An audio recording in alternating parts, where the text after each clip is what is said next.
Revolutions Per Minute is a weekly radio show from the New York City chapter of the Democratic Socialists of America, recorded live at WBAI 99.5 in Brooklyn every Tuesday at 5.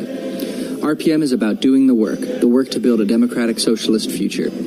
Every week, hear the latest news, analysis, and organizing experience from the minds and hearts of activists fighting every day in NYC. Join the movement at socialists.nyc.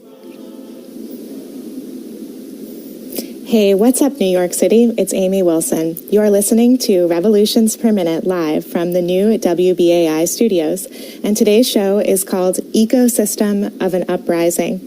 Since George Floyd's murder just over 2 weeks ago, New York City has erupted with protests in solidarity with the movement for liberation of Black lives and against the ongoing brutality of the New York Police Department.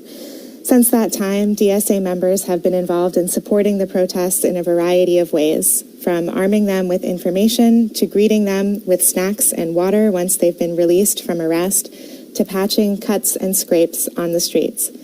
In this moment of both immense power and immense vulnerability, today's show reminds us that protesters have bodies, souls, lives, families, and other needs that need to be cared for.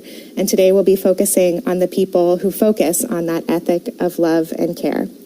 Revolutions Per Minute is a socialist radio show and podcast from members of the New York City Democratic Socialists of America. The Democratic Socialists of America is the largest socialist organization in the United States, with 56,000 members nationwide. New York City DSA is its biggest chapter. We are run by our 5,500 plus members and organizers who are working together to build democratic socialism in all 5 boroughs. Once again, I'm Amy Wilson. I'll be your host for today. I use she, her pronouns, and I'm with the DSA of North Brooklyn. But before we start today's show, let's hear the headlines with Simone Norman.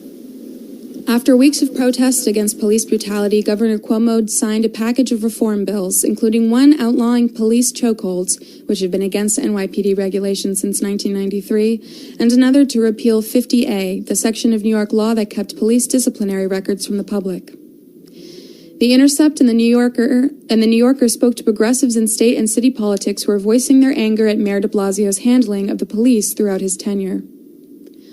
Hundreds of Mayor de Blasio's current and former staffers protested his continued defense of the NYPD and his poor record on issues of racial justice.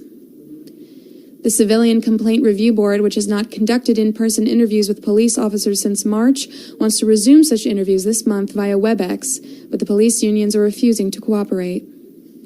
Amid calls to defund the police and cut the NYPD budget by $1 billion, some politicians and union officials aim to accomplish this by shifting administrative work from police officers to civilians. During the protests, the NYPD told officers not to appear in court for over a week, delaying pretrial hearings for an unknown number of people sitting in crowded jails.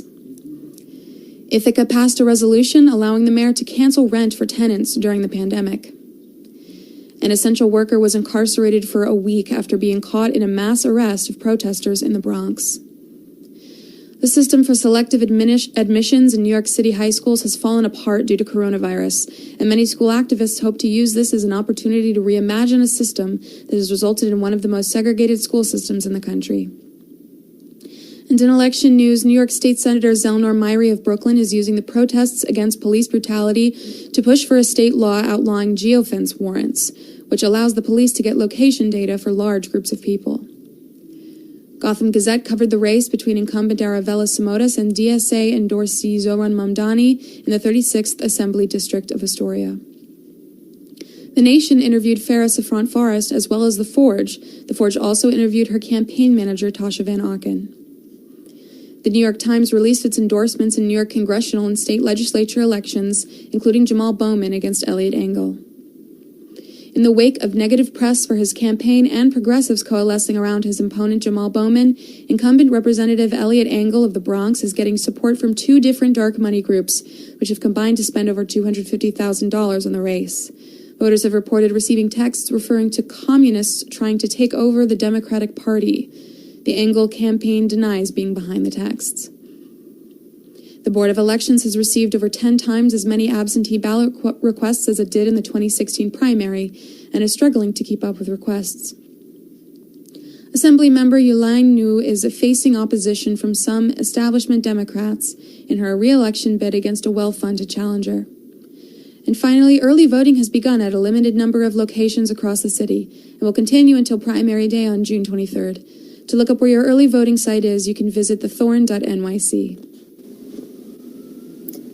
Thank you, Simone. Our headlines are brought to you by The Thorn, an incredible weekly newsletter by New York City DSA's Electoral Working Group covering local politics and radical activism. You can subscribe at thethorn.nyc. So for today's show, Ecosystem of an Uprising, we're focusing on all the various ways that DSA members have become involved with the protests for Black liberation that have sprung up in New York City over the last few weeks. And one of the ways that we see DSA members involved in this work involves monitoring police communications and sharing that information with people on the ground. This work also has larger implications for our understanding of the police, the way they use their resources, and their perspective on the people of New York City. So to tell us a little bit more about that, I spoke to a comrade who's been deeply involved in this work, and let's go ahead and roll that clip.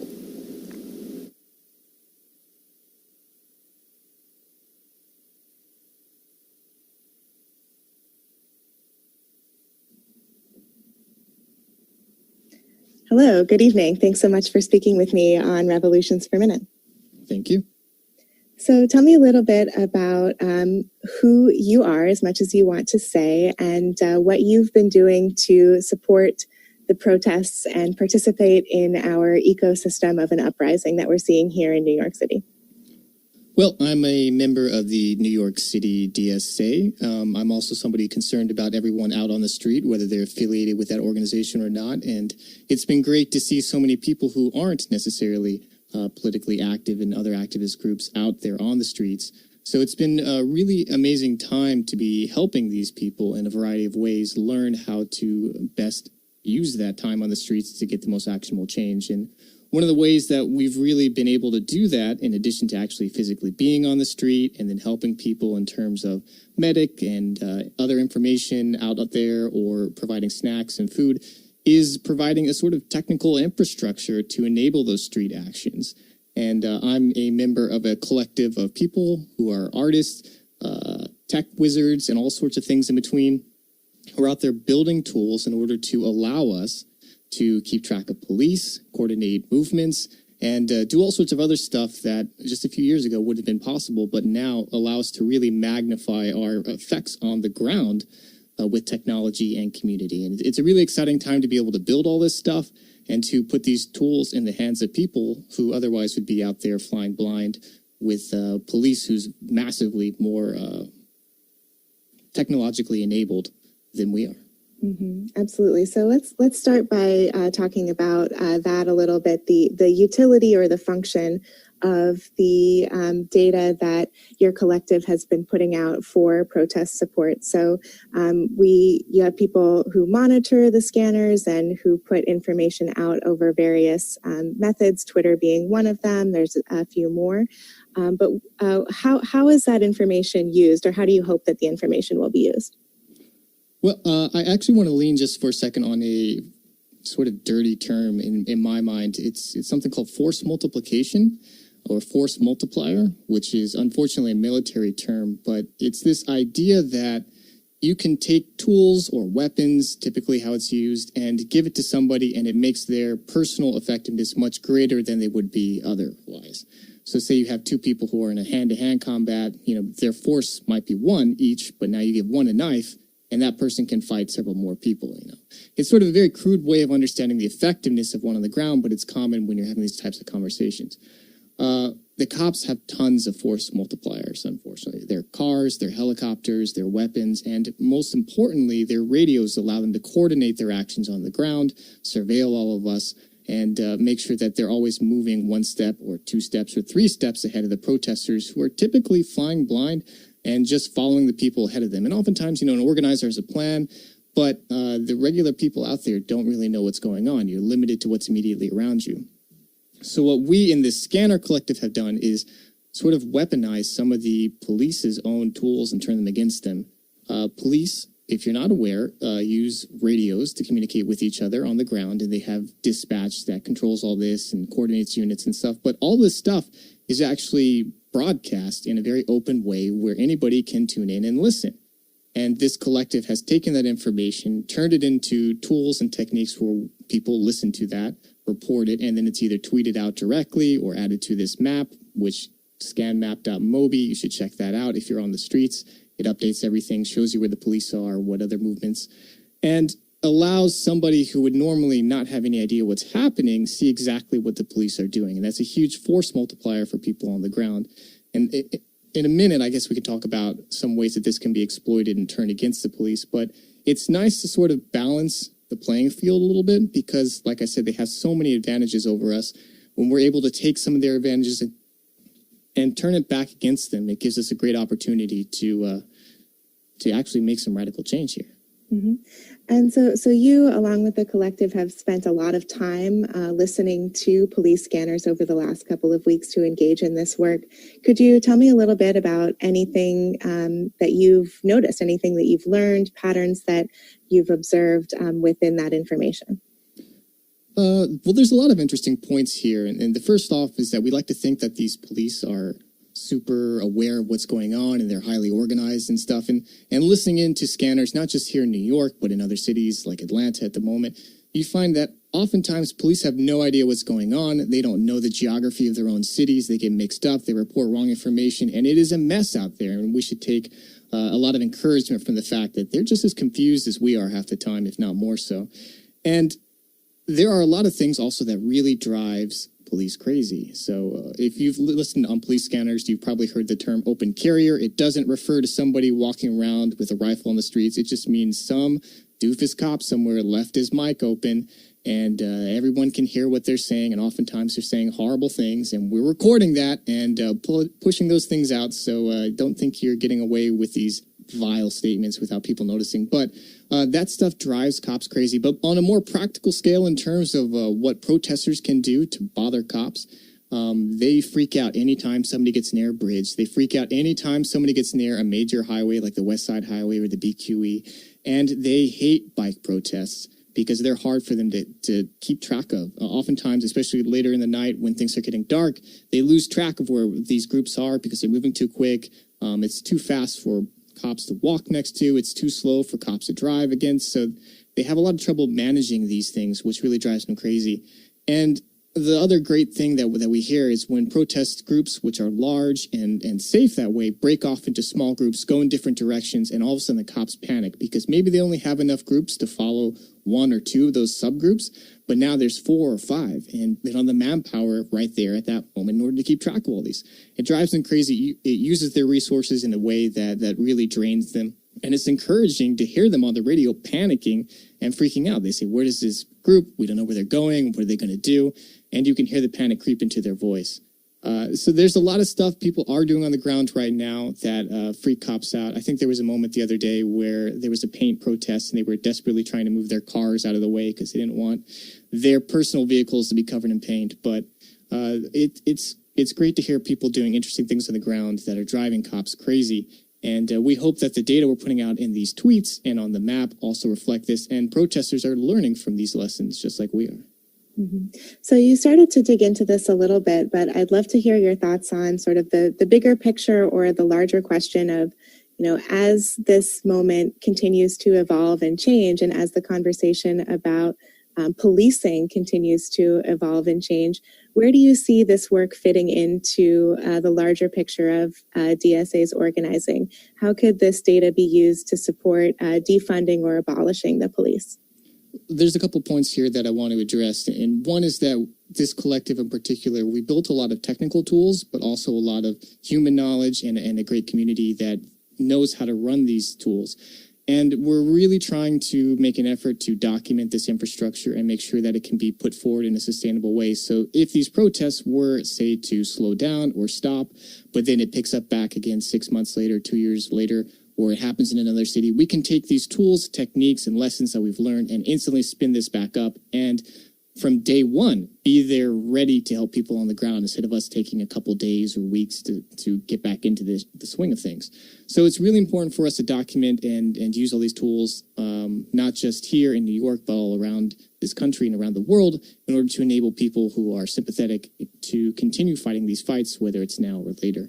But to get to your point about police transparency, we are recording a lot of this data, and we're trying to hold police accountable with this. We have systems that we're still currently building in order to archive all this information so that it can be used to hold police accountable in the future. But there's also concerning things happening in terms of the culture of police, where they don't like the fact that this data is out there, open and transparent. And it's used not just by us for organizing these protests, but a lot of journalists and media outlets use this to follow things around and make sure that they're holding the police accountable. But groups like New York City are trying to encrypt all of their communications, not just tactical communications like SWAT or VIP, which are currently encrypted, but they want everything to be encrypted so that people like us can't listen in, can't hear them screw up on the radio, can't hear them say things that they shouldn't be saying, and add another layer of protection for themselves so that they don't have to be held accountable by anybody at that point. And it's really important that we prevent this from happening, that we make sure that these radio waves stay open and transparent, because this is an important thing for us as citizens in order to make sure that cops aren't taking advantage of us and aren't abusing the many civilians, I don't want to say civilians, and aren't abusing the citizens of this city and country. Cops are civilians, and I hate that they don't consider themselves that. It's a pet peeve.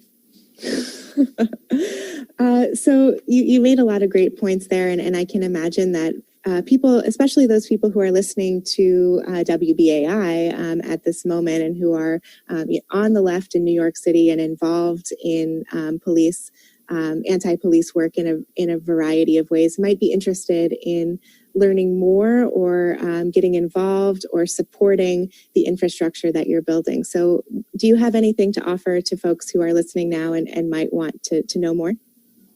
There's a number of ways people can get involved right now. And one of the biggest ways is actually to go out and listen to these scanners, whether you're here in the city or you're hearing this somewhere else.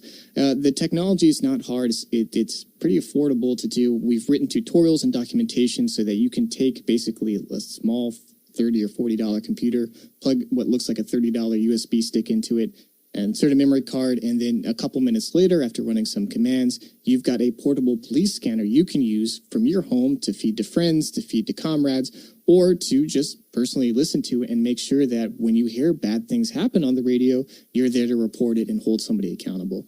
There's also, in many cities, New York, Atlanta, Philly, Chicago, these collectives who have already come together to document this stuff and update these scanner maps to help people on the ground. And if you want to get involved here in New York, you can reach out on Twitter. This is not a DSA account, but it is filled with DSA members. NYPD Police Radio. It's a great resource for both following information on the ground, but also learning how to get plugged into communities like this. Great. Well, thank you so much for your work and for speaking to me here on Revolutions Per Minute. Do you have any final thoughts that you'd like to share with the audience? Anything else we should say? We plugged the tutorial, we plugged the Twitter, we plugged the map. I got my plugin about transparency stuff. Just be sure to share the map with people you know who are on the ground so that they can take advantage of these resources that we're spending a lot of time and effort building and distributing. And we hope to see you out on the streets, and we hope to hear this was helpful for all of you out there. Wonderful. Thank you so much. Thank you. Hey out there, this is Amy Wilson. You're listening to Revolutions Per Minute on listener-sponsored WBAI in New York City, broadcasting at 99.5 FM and streaming on your favorite podcast app. To connect with us after the show, you can email us at revolutionsnyc@gmail.com. You can find us on our website, revolutionsperminute.simplecast.com, or on Twitter at NYC RPM. Today we're talking about the ecosystem of an uprising, all the many hands it takes to keep protesters safe, and we'll be talking about that further on. Everybody in WBAI world, that we are still in our fundraising drive. It's a wacky one this year because of the disruption that the COVID-19 pandemic has caused to everything, really. It's disrupted everything that you can name. But WBAI still needs to keep the lights on, pay the rent in the transmitter, and pay the salaries of our awesome staff like Revolutions Per Minute engineer Reggie. So we here at Revolutions Per Minute, who are volunteers who make this show because we love community radio and love the organizing that we do through Democratic Socialists of America, encourage you to please give, if you can, to WBAI. We are actually working on some premia for Revolutions Per Minute. Nothing to announce this week, but keep listening and you'll hear us start talking about various things that we can offer to you as a token of thanks for your gift to WBAI. But now all we have to give is just our sincere love and gratitude for your support for community radio. And especially at this time, we feel it's extremely important to support WBAI in its what's the word I'm looking for? In its support for Black voices. This is a wonderful station that has deep roots in various Black communities here in New York City, and I'd love to particularly shout out my favorite WBAI program, which is On the Count, which may be one of the only radio shows that is produced and hosted by people with direct experience of our carceral system. So if you're out there and you're listening to Revolutions Per Minute because you agree with our analysis of working class power, then you might also appreciate their analysis of working class power and life under mass incarceration. And that is an important service we feel that WBAI offers to New York City. We're happy to give our time and labor to this station and to participate in the life of the station. And when you give your funds to the station, you're participating in the life of the station as well. So please, if you can, give us a call, 516-620-3602. Once again, that's 516-620-3602. Or go to WBAI.org to find out more about how you can donate. Thank you again for your support. Thanks for listening to Revolutions Per Minute. And now let's continue on with our show. So we know that over 2,000 people were arrested in New York City in 1 week, the majority of them for curfew violations. And we also know that being arrested is traumatic at any time, but especially now in this time of COVID-19, when detainees were held without proper PPE and in unsanitary conditions that may have contributed to the spread of COVID-19 among people who had been arrested. So to continue on with our theme today of ecosystem of an uprising, next we'll have an interview with a comrade who's deeply involved in Geo Support. This is organizing that invests time in supporting the physical, emotional, spiritual needs of those who have been arrested. So for more on that work, I'd love to go to my comrade, Lee Zishi. Over 2,000 people have been arrested in New York City over protests that began with the murder of George Floyd and has continued as New York Police Department further cracks down on protests violently. Today, we're talking with Nez Mousse about what happens after that moment that we often see, in videos. We see the people getting arrested, but what happens after that? We're going to be talking about Geo Support and what that means as we sustain this movement. Hi, my name is Nez Mousse. I use he, him pronoun, and I am part of DSA Red Rabbits team. We try to make sure that, people are safe in police, and, there's also, other practices that people use when they're in the street, like street medicing, Geo Support, de-escalation, and yes, of course, guiding a march through a planned route, stuff like that. Yeah, no, it's pretty much a lot of the unsexy work, of keeping a movement going that you don't often see. Like I said, we do see so often people getting arrested, but what happens after that moment? And so, if you're an organizer, you've probably heard the term jail support a lot, but maybe somebody who, this was one of their first marches or they haven't really been organizing might not have any idea what jail support even means. Can you kind of explain to us, like, what's the basics of jail support? So the basics of jail support is mainly like the way we see it, it's like it's part of an action.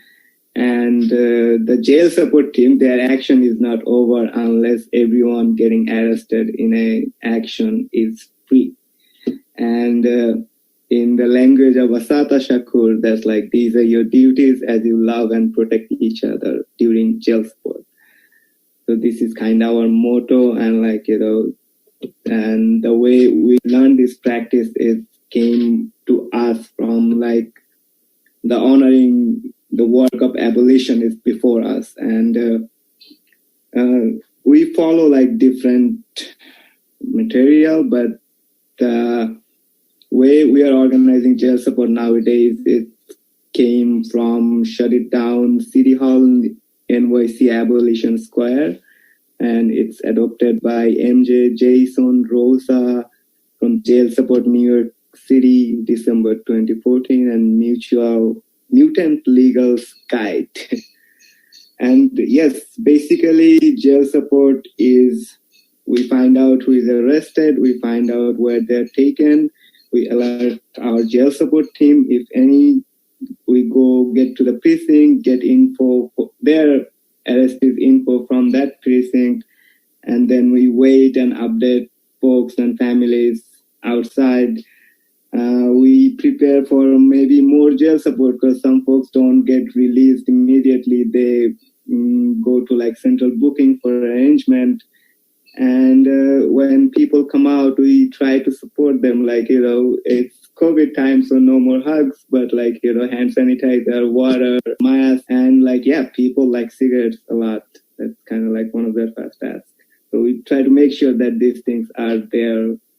And yes, it's basically a physical and psychological trauma. So we try to make sure that people are there for them when they come out of that. It's not a nice thing. Police is, the whole institution is not a nice thing. It doesn't design to help you in any way. Yeah, and it's, I'm sure, even a much scarier experience these days, knowing what people are going through with the, the COVID crisis. And so, how was jail support, some of these protests were huge, thousands of people, a lot of different organizations, throwing down to get people in the streets, random people showing up. How was jail support organized? How can you even say organized in a moment like that? How did you organize this big undertaking? So the way this jail support crew organized, organized the first bit of it, because it was a lot of not organized, but we get after 2 or 3 days, we kind of get ourselves together and try to do the whole thing more organized way, as we are after a few days, it's all over the New York City. There's a jail support crew in Queens, there's jail support crew in Bronx, in Brooklyn, and 1PP. So we had to get organized at that. But this jail support crew, we start working together during the FTP. FTP 2 and FTP 3, they have a mass arrest. So we organize that jail support as a long night. And jail support is kind of really, sometimes it's boring, nothing is happening. So we had a group of crew who can just wait outside in a precinct, nothing happening, cold summer, winter nights. And that's how we get to know each other. And since this protest started happening and our police department, NYPD, started arresting people, mass arresting people, putting them in cells without any mask, without any in a COVID situation. And sometimes there are people who are hurt and then not getting treated for 10, 15, 20 hours, a very bad injury. And so the way jail support, we try to make sure that when people are coming out, they also have medics and we work with NLG so that when they will be presented to a court, the arrangement, we have like their info so that like we can represent all these people collectively. And we have a very close, or like, NLG supports us on that manner. So it was pieces from all over the places, but like, it was together. And like the FTP protest is the first that like brings this crew that start to handle this amount of arrest in this time around. They are organized through like, I think No New Jails folks and like some other folks were the main organizer, Jail Support of that protest. And that is where we start to work together. And then like, we handled one of the largest Jail Support efforts. And, looking forward, we kind of assume that these protests will be continuing. What role does Jail Support kind of play in sustaining the movement? Jail Support, usually it's like, the thing I just said earlier, like, it's a physical and psychological trauma. And like, these people, they just like hauled into a room. And like, so this Jail Support try to like connect them with resources that they need after this protest, like, medical care, then legal care, and also let them know that there are people outside waiting for them. It's keeping the hope alive, like, for going to the next day protest, that, hey, it's like mobilization is good, but the organization is the key to like keep these things going on. And Jail Support try to make that effort. And it also comes from like a very persistent effort of people who will be like told like, hey, you'll never get rid of prison, you'll never get rid of police. We just refuse to believe that, like, this is we have to extend that imagination of people that like, no, that's not true. We can have a different world, and we will have a different world, and we are not giving up. Were there any issues with people fulfilling Jail Support roles and the curfew that was in place for those few days? Yes, it was. We considered that like a medium risk of getting arrested, because like some of our folks reached out to mayor's office and they came out with like a making us essential worker, and like, we had a pinned out and stuff. But it's like cops or NYPD, whoever, the way you put it, I would use like some other words, definitely. But what happened is like, it's somebody told me like, whenever an interaction with cop, they made people feel powerless. And like, that's what their whole effort is, like, making you feel afraid. So happened, I had one incident like when I skipped arrest in FTP4 in Bronx. There's like almost 250 people got arrested in that protest, and there's like NLG folks, they put on cuff and then like they got released right after probably. And then I went to Jail Support in like 41 precinct, and there's a cop who just like, show up and they say like, no, you can't stay there, even though like I had this paperwork that says like I'm an essential worker. And we had to like go through them back and forth about this all the time. And after first day, I think we made a deliberate effort to reach out to lawyers, and they came out and stayed with us like all night, almost like the whole time for the curfew. But yeah, it's a lot of police interaction, and that's like never nice. Totally. And I mean, I've been in situations before where the police have actually lied about where they were taking people. This was like upstate when we were trying to shut down a power plant, but they actually lied to us about where they were taking our friends. We drove like half an hour in the wrong direction and then had to go to the other precinct. And it was just because, exactly like you're saying, it was like a power trip. I think over the people. There's also like the thing that like, they never explain you things, and like you cannot like make a deliberate effort to make them listen something. like we're doing jail support in 1 pp, and like we gathered all our stuff like water and stuff in shades, and we're like basically like sitting down on the shades on the sidewalk, and they just came out and say like, hey, you gotta move out from here. I'm like, hey, we are here, move out in the sun. And like, we are here, we are trying to like, keep this water cool. And they're like, no, it's just this whole structure is in a way that like whenever they receive an order, they don't need to explain anything. They just refuse to listen anything. And like, that's what their whole thing is. Everyone is protesting, but like, the thing that happened in Atlanta the other day, it's just, they are not listening and they're not able to listen. So that's why you need to abolish the whole structure. Are there any other like stories from jail support or things, that you've seen over the last couple of weeks that you think are important, for people to hear about?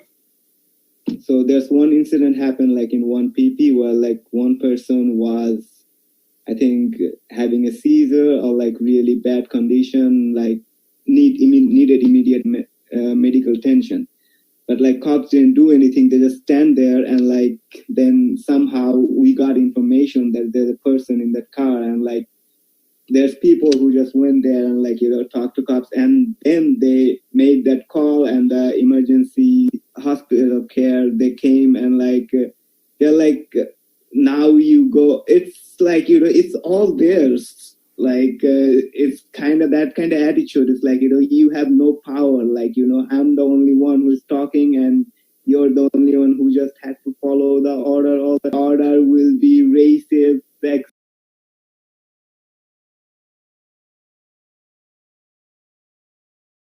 sexist, patriarchal.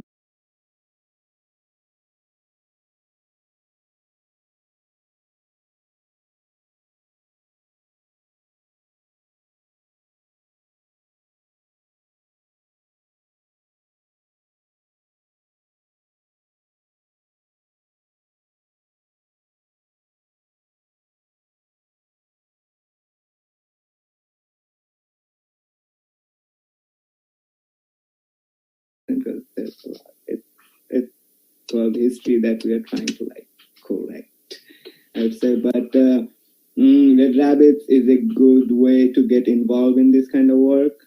And there's other abolitionist group. Join like any abolitionist work, and no new jails. And if you want to get involved in this time effort, because like we are talking about like since we had all this like mass organization and there's like organizers found out, so we definitely need more people, and we are planning on like training more people. And if you want to get involved or like stay tuned at least, you can say hello to this number. It's a Signal Boost number. It's 718-550-2312. Or you can also email us as like freedomalljs@gmail.com. And get your organizing shoe on and like, get down to abolitionist work. This is our moment. Thank you so much for being on and, explaining to us the role jail support plays in this larger movement. This has been Lee's Issue with Revolutions Per Minute. Now back to you, Amy. Thank you so much, Lee. You're listening to Revolutions Per Minute on listener-sponsored WBAI in New York City, broadcasting at 99.5 FM and streaming on your favorite podcast app. To connect with us after the show, you can email us at revolutionsnyc@gmail.com. You can find us on our website, revolutionsperminute.simplecast.com, or on Twitter at NYCRPM. And today we're talking about supporting protesters in a variety of ways. Our comrade Nez Mousse just went in depth on the importance of jail support, on the importance of being a friendly face with a granola bar and a bottle of water and the number for a lawyer when somebody gets released from jail after being arrested. So we're talking through the various aspects of participating in protests and also of supporting protesters. So to help me do that and to close out the show, I do have a live guest who will just need a moment to get called in here on the air. Thank you for bearing with the joys of doing live radio in the time of COVID-19. And while we're waiting for our live guest, I'll share some of the observations that listening to these two interviews this evening really put me in mind of. In the introduction to this show, I talked about how we were going to be focusing on an ethic of love and care. I think that came through quite clearly in Nez Mousse's words about jail support. I also think it comes through clearly in the words about the police scanner and how, providing information and allowing people to essentially arm themselves with information is also a form of love and care. And as a socialist, I would say that love and care are at the heart of my politics personally, and I think that's true of many of my comrades in the socialist movement. So I'm happy that we have this chance today to explore how that's playing out in this moment of great tumult and chaos for many people. Do we have Peter? Not yet. Still waiting. Okay. So we're waiting on our live guest, who is a great comrade of mine, actually. His name is Peter. I'll do a little bit of introduction while we wait for him.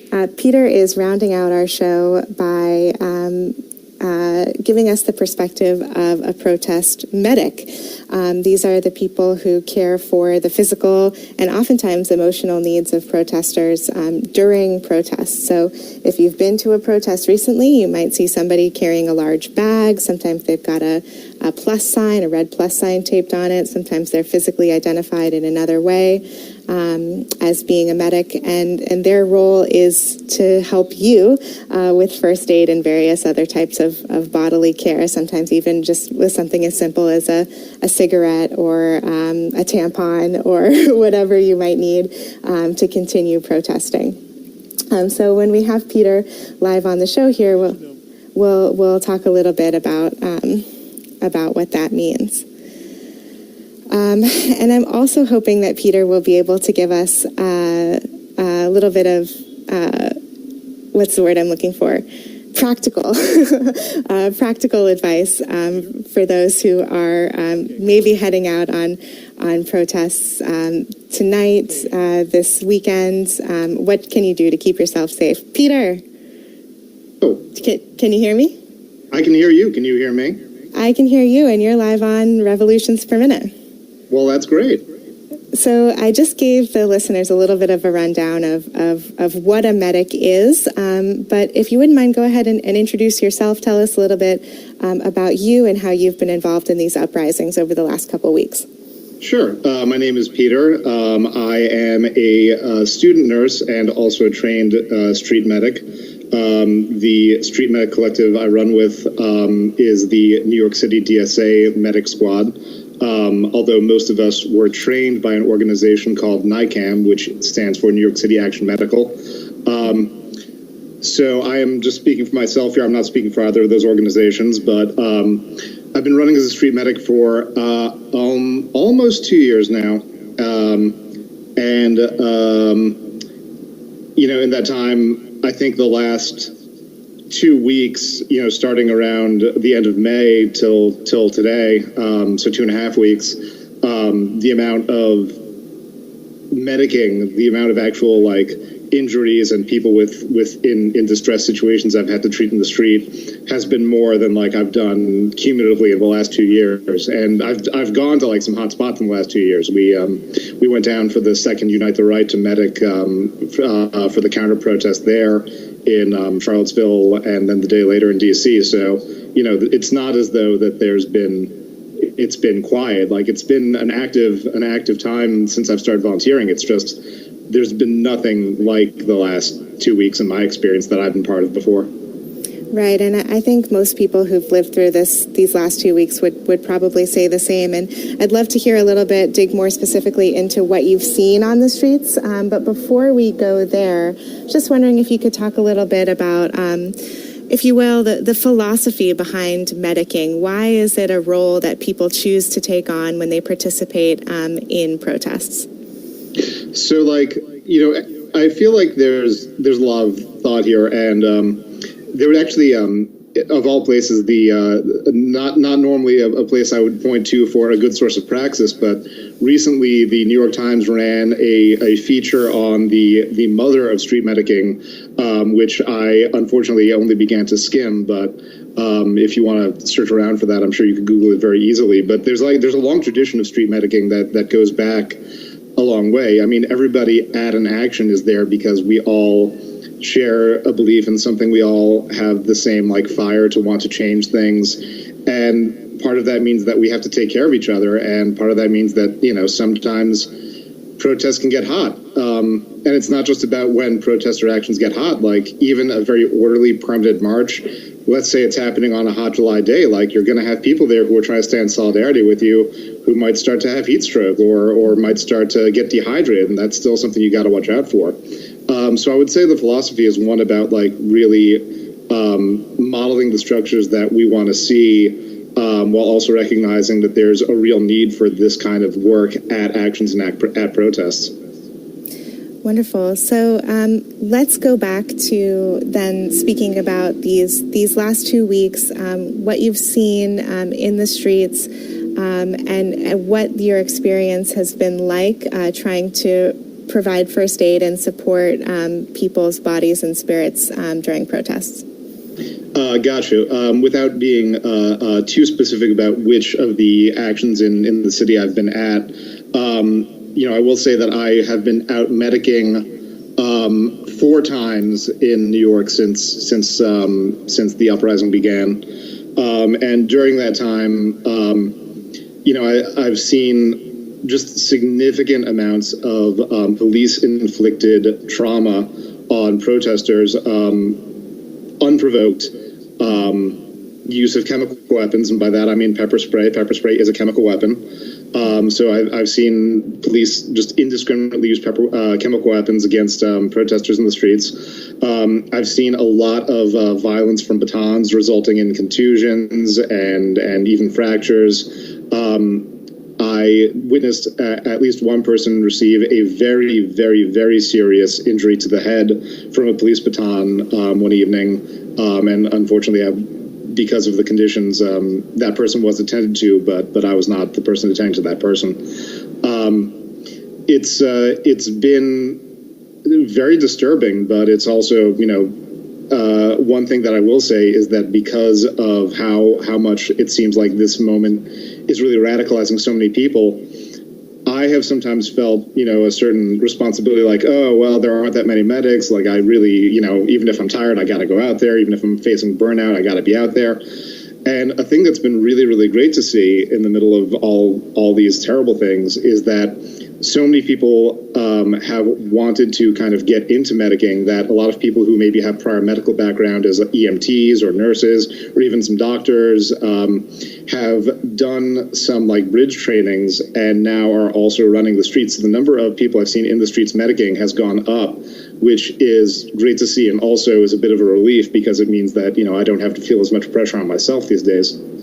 Right, absolutely. And there's a term called vicarious trauma or secondhand trauma that I'm sure medics discuss amongst yourselves, but it comes up in my mind hearing you speak, that witnessing police brutality and witnessing the effects, these injuries from things like tear gas and other things that you mentioned, has its own cumulative effect of trauma on the people who care for those injuries. So I'm very glad to hear that we're now expanding our knowledge base and our resource pool for people who do want to get involved with medicing. And that's exactly what we're trying to do on this show today of Revolutions Per Minute, is highlight that there are so many ways to support the protests.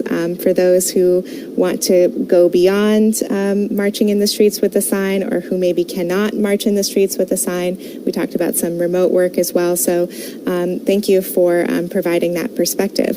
And in the spirit of service journalism, if you will, I wondered if you would talk us through maybe a medic tip, or one thing that you wish people knew and could arm themselves with when they head out to protest. Sure. So one thing that we've seen the New York City Police Department do as an act of violence against protesters that we haven't been as used to seeing in the past is a very, very indiscriminate use of pepper spray. Pepper spray, as I said, is a chemical weapon. It is meant to stick inside your eyes, and I've seen a lot of people, very well-intentioned people, show up to protest with a whole slew of home remedies for how to clean people's eyes after they've been pepper sprayed. And the one thing that I've been going on and kind of making a personal mission of mine is pointing out that the best way to flush somebody's eyes and the best material to use to flush somebody's eyes if they've been pepper sprayed is clean water. So water from a bottle that you haven't drank from, not milk of magnesia, not antacid. These are all things that could potentially cause eye infections or further damage to the eye. Not baking soda, that could cause, there's a possibility that could lead to corneal scarring. Some of these things cause exothermic reactions. You don't want an exothermic reaction happening inside your eyeball. The best thing is water, and it's water flush from what we like to use is a Sport Top bottle, the ones that have the squirts. Mm-hmm. So it's a clean jet of water squirted from the inside of the eye to the outside of the eye. Usually a good way to do this is to help hold the person's eyes open, although I will caution you, if you don't have gloves and you touch somebody's face to hold their eye open to flush their eye, don't get your hands near their eyes, but you still will get pepper spray on your hands because it sticks to things. It's meant to be in there. But the purpose of this is we want to, the best thing to do is to just get the weapon out of the eye. And it's to flush it out with that kind of pressurized water flush is really the best thing. Which is why we've been encouraging people. You can look up on YouTube tips for like water flush for the eyes for pepper spray. There's a couple of good ones, but that's been the one thing I've been pushing. So everybody with good intentions, like that's great, but I'm recommending that water is the thing to use. Great. Well, that is good to know, because I've seen a lot about milk, and we're in the middle of the summer here. Carrying around a bottle of milk may not be the smartest thing, much less putting it in somebody's eyes who's been injured. And we are coming to the end of our time here on Revolutions Per Minute, but I did want to ask you, Peter, while you're here, how can people identify medics or get help from a medic if they need it when they're at a protest? So typically, the way that our operation and that I was trained to do this is medics run in pairs. So you'll have two people. If they're operating, they will probably be marked with some kind of red tape, perhaps like a Red Cross symbol, like stuck on, like we use red duct tape, just like stuck to our clothes in our medic bags. And generally speaking, if somebody needs a medic, you can call for medic, and if we can hear you, we will try to get to you if we're not already helping somebody else. And the good news is, as I mentioned, seeing so many more medics out there, it's perhaps more likely that there will be more people able to help. Good. Well, thank you so much for your work, Peter. And can you let our audience know once again what is the group or groups that you're affiliated with this work? So I'm affiliated with the New York City DSA medic team. However, the organization that, again, I'm not speaking for them, but I'd like to highlight them, and anybody interested in becoming a medic should follow them, is an organization called New York City Action Medical, or NYCAM. They're on Twitter, they're on Facebook, you can follow them. And through their social channels, they will often highlight different trainings they're doing. They've offered a wide variety of trainings over Zoom lately for people with different skill levels. So anybody interested in learning a little bit more, I would recommend following them. Again, not a spokesperson for them, just a big fan of theirs, and also they did train me. Great, and now you're training the world here on WBAI. So this has been Revolutions Per Minute on our ecosystem of an uprising, what we're seeing on the streets in the movement for Black liberation and against police brutality. We here at Revolutions Per Minute believe there will be no working class liberation when people are being beaten in the streets for protesting. So we'll be here. We'll be covering these uprisings, whatever may happen over the next couple of weeks. And we do thank you so much for listening. I'm Amy Wilson. We'll see you next week, Tuesday at 5 p.m. Thanks to Reggie. Thanks to every one of our guests. And thanks to everybody who stood up for justice.